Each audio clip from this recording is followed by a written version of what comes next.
Welcome to Marketing Wins, how real brands move forward. I'm Valerie Morris, and on each episode, we dive into real topics with real people about how they're getting their next little or big win in marketing.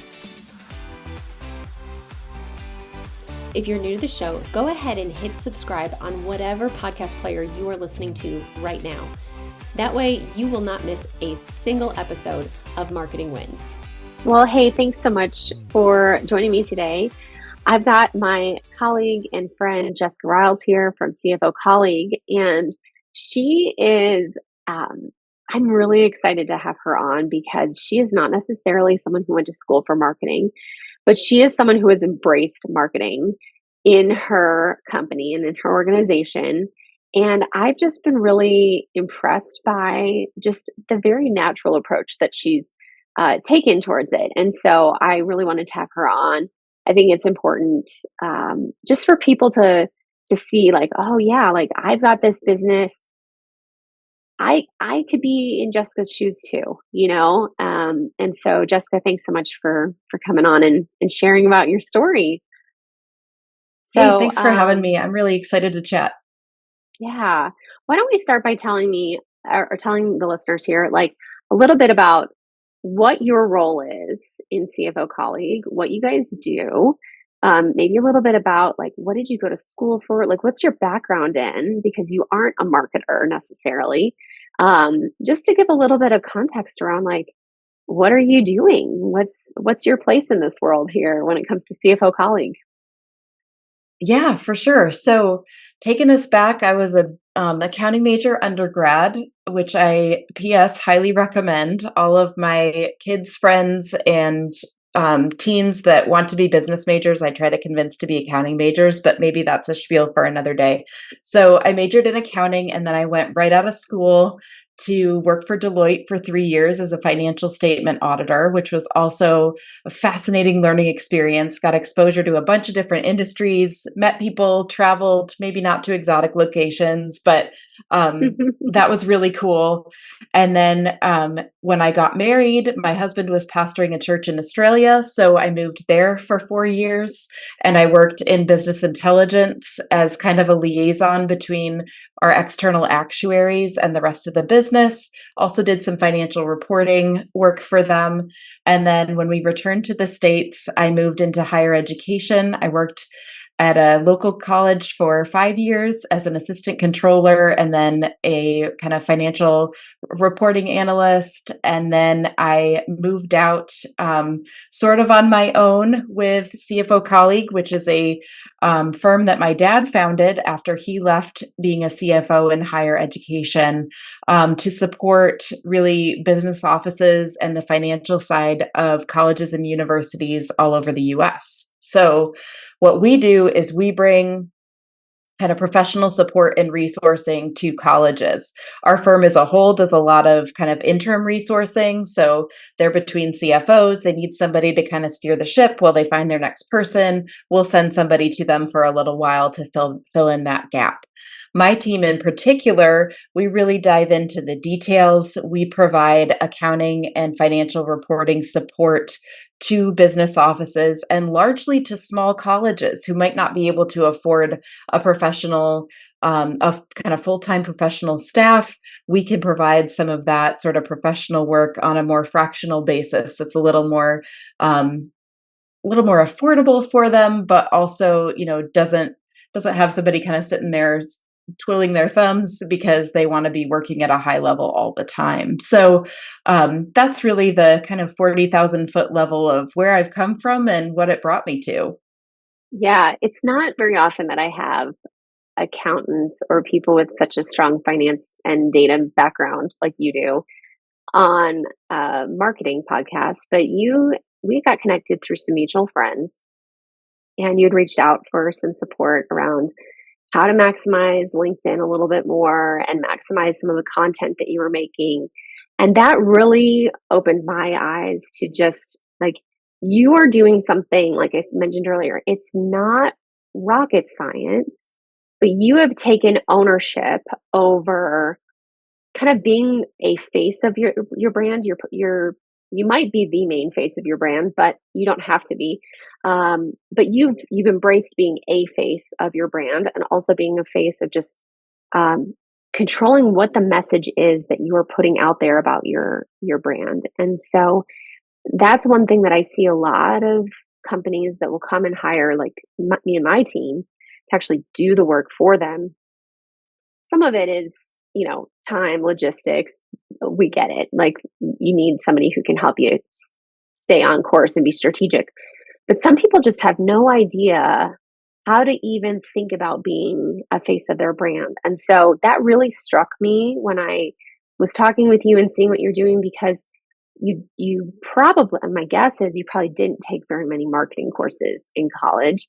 And so you were kind of having to pick this all up, as you're trying to figure out, how do I help position this brand that I am very invested in for the long haul and really turn this into something. So tell me a little bit about your journey to kind of embracing that within CFO Colleague, and where did you start? Like, did you go to Google to research? Did you pick people's brains? Like, how did you get the ideas of, because you created a podcast of your own, like you've got a lot of cool things that you're doing and making around CFO Colleague. How did you kind of get started with that? Yeah, so it really the journey started with succession planning because my dad's going to be retiring in a couple of years, and he's pretty well known within our industry niche. He's worked in higher ed for many years. I'm planning to take over the business, and I knew that I needed to get some credibility out there before it's just like, oh yeah, my kid's taking over kind of thing, which I chafe at because I'm, a very independent human and never envisioned that I would be in this sort of family business kind of role. But as I was thinking that through, I started kind of scouring the internet for like, how do we move beyond what we're doing? Higher ed finance is a particularly conservative industry. Our people are skittish and skeptical, I guess is a better word. They're very skeptical. And so the marketing landscape amongst higher ed is so old school. They don't trust anyone. They won't respond to a cold call email. They trust their counterparts at other universities. So they'll go to a listserv and ask, who have you used before? And the listservs, let me tell you, they are locked down. You cannot get on a listserv as a consultant. It has to be somebody else who's in that role. And so our firm, the way it was founded, was positioned as CFO Colleague, to really come in as a colleague, not as some external person who's going to drop a report on your desk and leave, but somebody who's going to come alongside. And so as I'm thinking about my role in that, I was like, okay, so how do I get people of my generation who are coming up through the ranks and going to be the CFOs, or in many cases already are the CFOs at these institutions? How do I reach them? So I went on this foray and paid for a massive social media training and started multiple LinkedIn or multiple Facebook pages, multiple Instagram accounts. And let me tell you, crickets. I was in the wrong place. And so I was like, okay. And then I shelved it for a couple of years because I was like, what's happening? So fast forward, I got an email from this company that says, hey, we're going to help you write a book and market the funnel on the back end, whatever. So I attended their workshop and I was like, they're right. This is amazing. And then they wanted, I kid you not, 25 grand to work with them. And I was like, well, no. That's not in the budget this year. Nope. That's not in the budget. I mean, I'd been running my business really like a job, which is maybe a separate conversation where I had to level up and start running it like a business. But through that process, I was like, well, wait, I can do this. So I guess I have to step back. I had heard somebody talking about like, hey, if you want to start a podcast, just start a podcast. And I was like, I can talk to people. So I just started interviewing people, and you'll see I've got the fancy microphone now, but a lot of times it was just on Zoom. I just have a Zoom call with somebody and I would send them 4 questions ahead of time that I wanted to talk to them about and record it. And one of my husband's friends knew something about podcasts. And so I asked him how to do it. And it just was like, I don't know, done is better than perfect. I'm a Yes. very, I don't know how much you get into Yes. like Enneagram stuff. I'm a very Enneagram 3, like I'm just going to do the thing. And so I was just like, I I'm going think to that do it. might I'm be going to why put it we out there. I think that might be why we get along, because I'm very much very similar. I've just done is better than perfect. So I love Yes. that. Yeah, so I just like leaped in on the podcast thing. I was doing 1 episode a week, and then by like the end of May that first year, I was just like, "Oh, can't do it. 3 month break." But I got back at it and whatever, and now at this point I'm doing like mostly biweekly, because it's in addition to all the other things I'm doing. It does end up on the back burner a lot of the time, but it has, we've noticed we're still going to the conferences, we're still doing the old school marketing, and we've noticed that people will Mm, say like, "Hey, I listened to your podcast on this," or I had somebody reach out asking for help with endowment accounting. And I was talking to one of my friends. I was like, "Where did this come from?" And she said, "Well, you just released a podcast episode on endowment accounting last week." And I was like, "Oh." So I've been, I'm just over here getting surprised when the marketing efforts work, I guess. yeah. So anyway, I kind of dropped the book segment, but long story short, I hired my own book coach, did not pay him $25,000. I wrote my book, I had it edited, I had somebody help me get it loaded into Amazon, and it is not flying off the shelves, but it is helping people and Yeah. it's out there. And I feel like I'm kind of building this credibility foundation for when I eventually take over the business and the brand. And it's not kind of a surprise to people of, where's Jeff, which is my dad's name. So Yeah. Yeah. Well, okay, so yes, done is better than perfect. Like, if anyone is listening to this, like that is the one of the biggest things that holds some of my clients back. They get so nitpicky on, in my opinion, dumb things. Um, they really are not going to make or break the success of the content. Um, or they're scared to put themselves out there, and what I'm hearing you yeah, say is like, I'm not hearing a lot of fear in your voice. You just knew, like, I have to put myself out here in some way. So, like, let's just get at it.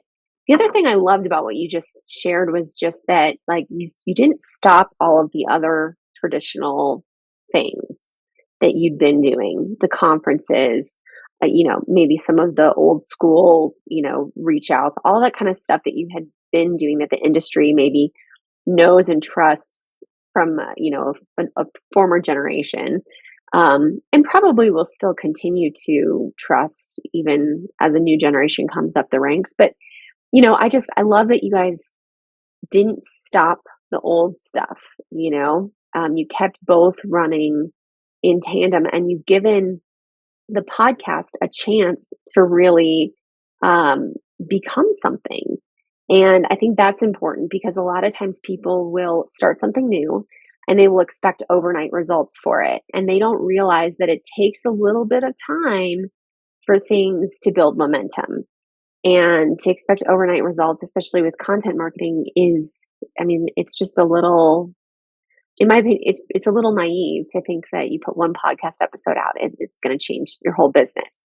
For you, it sounds like you've seen a little bit of the snowball effect of, over time, all these relationships that you've built in having the podcast interviews themselves, and then the content that's getting put out and the people listening to the podcast. Like, there's a lot of power in that. So, I love that you've embraced that and you just started, um, and just ran with it. So, okay, so you have this podcast, and I love too that you said, like, you were really consistent with it for a while and then you dropped off, but then you got back into it. Like, the consistency and just diving back in, picking up where you left off. I mean, the reality is your audience probably didn't realize that you had taken a 3-month hiatus.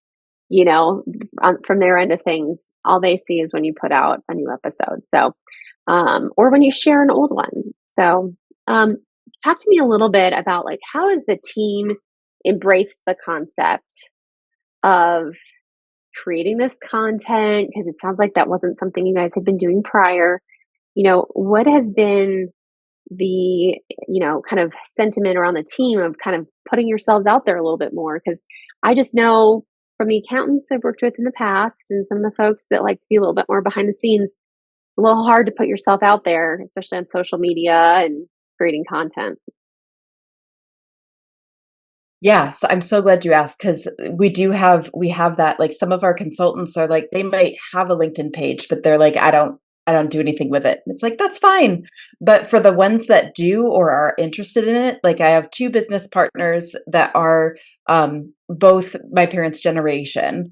Mhm. And so my dad and our other business partner, and they from the LinkedIn review that you and your team did with us, we were able to look through and see some things they were already doing that they could just maximize more. So it's like, hey, when you post one of these things, my dad will often write a little comment about the industry or something that's happened recently.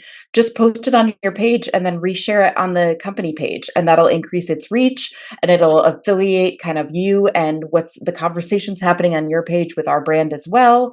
And we've seen a lot of success from that. We have our email newsletter that goes out twice weekly that our other business partner puts together. He can, you told us how we can maximize that on LinkedIn too. And so it's been a real opportunity to say kind of in this baby step format, okay, you're already doing this. If you Mhm. do this little tweak, then that means it gets to more people. Really our team has really embraced that, and even my analyst who helps me with my podcast editing and some of my social media work, I had scheduled a couple posts out and she went and looked at them when she was scheduling a post and she said, you scheduled it for this time but they said schedule it for that time, do you want me to change it? And I was like, yes. So it's like all these little tiny pieces of something that just takes what we're doing and brings it up that one little level. Yeah. So that I'm not spending a lot of time thinking about marketing, although, I want to be. I'm excited about it. I'm excited about what I've learned. That's one of my Clifton strengths is learner. And so whenever I can get into something where I'm learning something new and I get real excited. But anyway, um, just those little pieces that are like something we were already doing that we're taking that much further. I've had our various team members as guests on my podcast that I can interview. I I find love that that. the interview, being an interviewer is a lot of fun for me because I love having these conversations, asking the questions, and that's been an opportunity for people who wouldn't necessarily, pick up their phone and take a video of themselves, but they will come on the podcast and answer my questions. So that's been really cool Yeah. too. Now remind me, do you do your podcast as a video or just audio? We just do it as audio thus far. I Nice. haven't quite been ready to sort of make the leap into video yet, but maybe if I That's can a get some of this nice. work off my desk. Well, I love that because a lot of people actually find podcasting to be a very approachable thing because pretty much anyone can sit and talk about their area of expertise. You go to a barbecue, you go out to eat with somebody, they ask you about what you do for a living. Everyone's used to doing, like a 1 to 5 minute spiel on what they do. So a lot of people can feel like, okay, yeah, I can jump on and talk with someone for a podcast interview. That feels very approachable.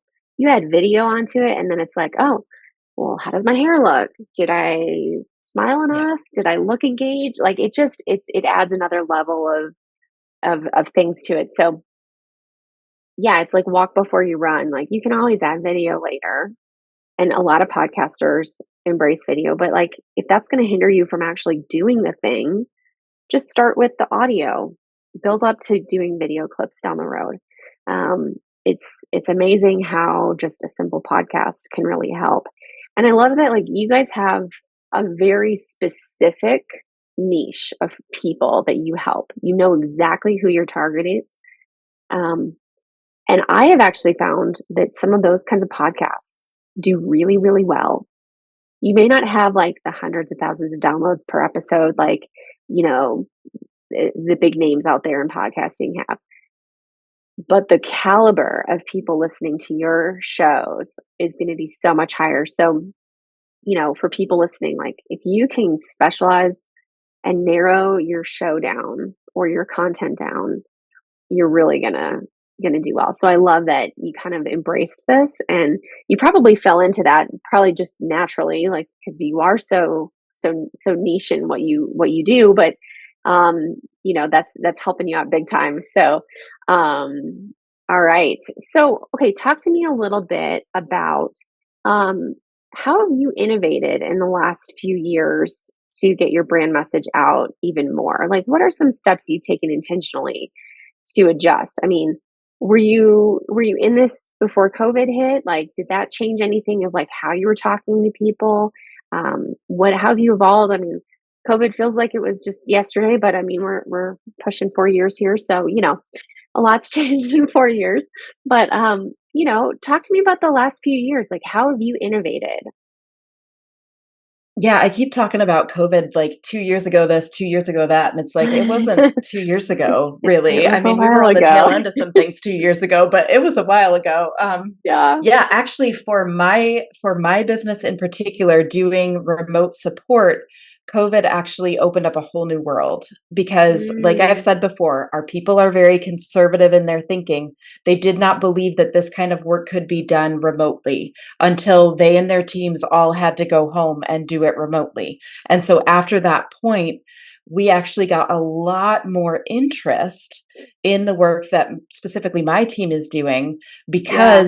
because it was now a possibility. And so in some of our messaging since then, it has been we have shifted from like, hey, this is possible. Look, here are two or three other places who have done it, to they Yeah. already know it's possible. Here are the things that we've done for other people that could help you too. So it's been a real, opportunity for us business wise to like we're almost past the first hurdle now, where before Mm, getting past that first hurdle was nearly impossible because they didn't believe it could be done. And so yeah. that's an example where this sort of change in mindset happened in the industry, which has allowed us to move to that second hurdle of here's what we've done successfully for other people, or tell me about Yeah. what's going on and I'll tell you how we can solve it. We're already at that point in the conversation now.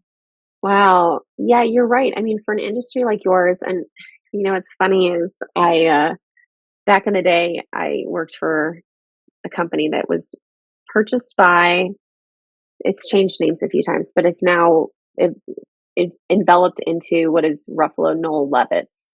Hmm. And so they're in the higher education space as well in data, which it's kind of funny to me when I think back to the fact that I worked for them for about a year, but um, not data numbers are not my not making me sing all day long, but Not your I jam. worked for them. Yeah, not really my jam, but just from that little bit of exposure I had in working in that space, I understand 100% what you're saying about just it feeling a little bit old school in the way that people approach things, and just there's kind of like there's a set way that things operate in that industry, and I love that COVID kind of disrupted that a little bit, and I mean it really helped someone like you who is really trying to reach people, maybe our parents' generation, who are like, this is the way it's always been done. We can't do it this way, to,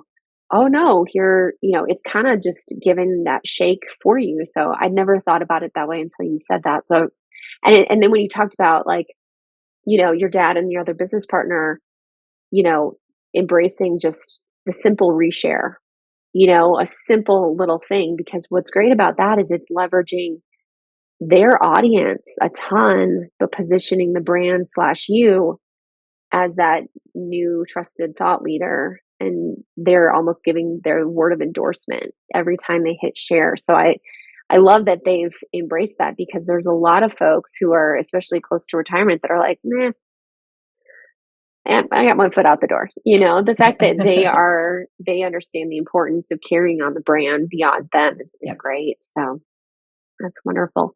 All right. So I'm sure it's not all been roses and sunshine as you've embraced this marketing role. So, what has been like one hurdle or challenge that you've come up against as you stepped into kind of embracing being the content, you know, voice, if you will, speak pipe of the brand?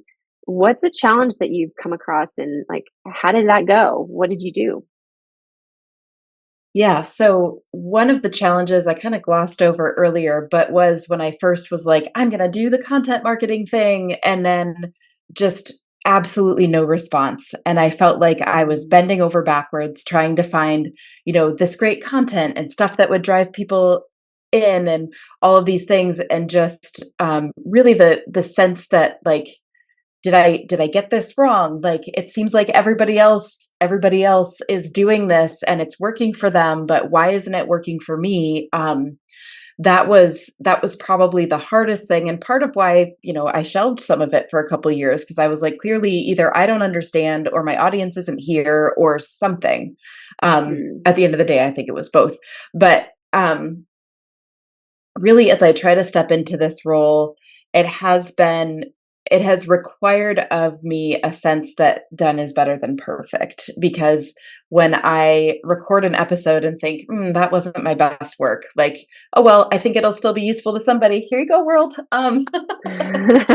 Like just being willing to put that imperfect side of myself out there. I will say too that, personality wise, throughout my career, I tended to be kind of like professional Jessica and personal Jessica, and they weren't integrated well. And I got some advice from actually a parenting mentor who said, look, like try being yourself more at work and kind of see where it mm, gets you. And I think, you can kind of play that into the marketing side too, of actually letting people get to see the real me, the ways I can be goofy, the ways I make jokes that just like absolutely fall flat and everyone stares at me. Like that willingness to just be the real me, not just the professional me in those contexts. Honestly, I think that was a big hurdle personally, and I think it has a lot of follow-on effects into the marketing space as well.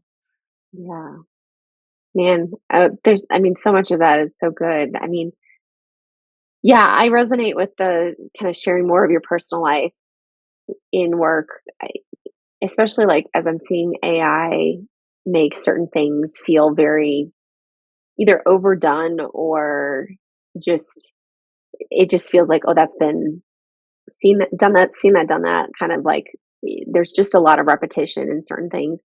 People are looking for something unique.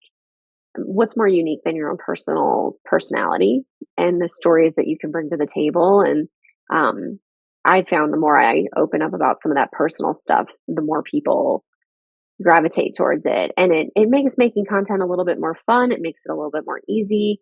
But yeah, it is interesting to see that. I think I struggled with that a lot when I first started my business. I was in my late 20s when I did, and I just felt like I feel like, okay, I feel like, do I still look like I'm in college? Like, are people going to take me seriously with this? Like, I just felt, I think, a lot of insecurities when I first started off. And I've, over the years, become a little bit more established in that, or just established in the mentality of like, I don't care. Like, I'm going to do this and put myself out there anyways. Or I see people who are younger than me, like, doing it too. And I'm like, why am I putting this like roadblock in front of me? Um, but yeah, it is interesting. The more I leaned into just being more myself in work, it's definitely been helpful. So I appreciate that a lot that you shared that. And also just that like you tried something, it didn't work. And, maybe you gave up for a little bit, but clearly you didn't completely give up. And I love that you stuck with it to find an area where your people are, because you had mentioned you were doing a lot with like Facebook and Instagram. And now it sounds like your focus is more on the LinkedIn platform and podcast and email, which sounds, based on my experience working with folks in very like senior level roles or in just professional services. I mean, those channels make perfect sense. So I love that you stuck with it enough to be like, all right, we're going to try a different place. We're going to try a different strategy and see if it works. So I love that. It's just such a encouragement to me, and just a good reminder when sometimes you're talking to people and it gets depressing when they're like, well, we've done all these things and they haven't worked. And I'm like, okay, but it doesn't sound like you've tried the right things. So I'm glad you shared that. Yeah. Well, it's really, kind of finding where the audience is. And, Yeah. that was the big lesson. Like some of my people are on Facebook and Instagram, but they are not there for work related things. Yes. They don't want to think about work. They don't want to talk about work. Like they are there to be their personal selves. And, even though, this personal professional integration has been a key part of my journey, it's not the same for everybody else. Yeah. And so, but also at night when I'm looking at the memes my husband sends me on Instagram, I don't necessarily need to think about work. Yeah. Oh, I love that you talk about sending memes back and forth because that's what my husband and I do too. Yeah. So, okay, cool. All right. So as we kind of tie all these loose ends together, obviously the journey is not over for you. But if you were to give any advice to somebody who's maybe listening and in a similar situation where like they're, living, breathing their role within a company, but they also have some ownership or they want to be a face of the brand, like, do you have any advice about like how can they go get their next marketing win? It doesn't have to be big. It can be small, but what advice would you give to someone? Yeah, just really look at what you're already doing and figure out how to get that to a bigger group of people. Mm, If you enjoy having conversations about your business and your group, like do a couple podcast episodes. It doesn't have to be forever. Like see if you like it. Um, run an email by whoever sends your, email blasts out. Like say, hey, I have this thought. I mean, some of the thought leadership just has to be a couple paragraphs on something. See if, hey, I'm thinking about this, figure out what the right space is for that. The book that I eventually wrote a couple years ago had started out as a series of trainings that I wanted to do. And I was actually leading up to COVID that I was preparing to like run all these webinar trainings, and then COVID shut everything down and I didn't have the space for that. But then a couple years later, they became my book. So just like be thinking about like, what do I have to offer somebody else? And how can I get the word out? I love that. I love that. Such great ideas and such great inspiration. Jessica, thank you so much for sharing about your journey, your story, and just what you guys are doing in the higher education world. And I'm just excited to see where you continue to take the brand. So thanks for coming on. If you're new to the show, go ahead and hit subscribe on whatever podcast player you are listening to right now. That way, you will not miss a single episode of Marketing Wins.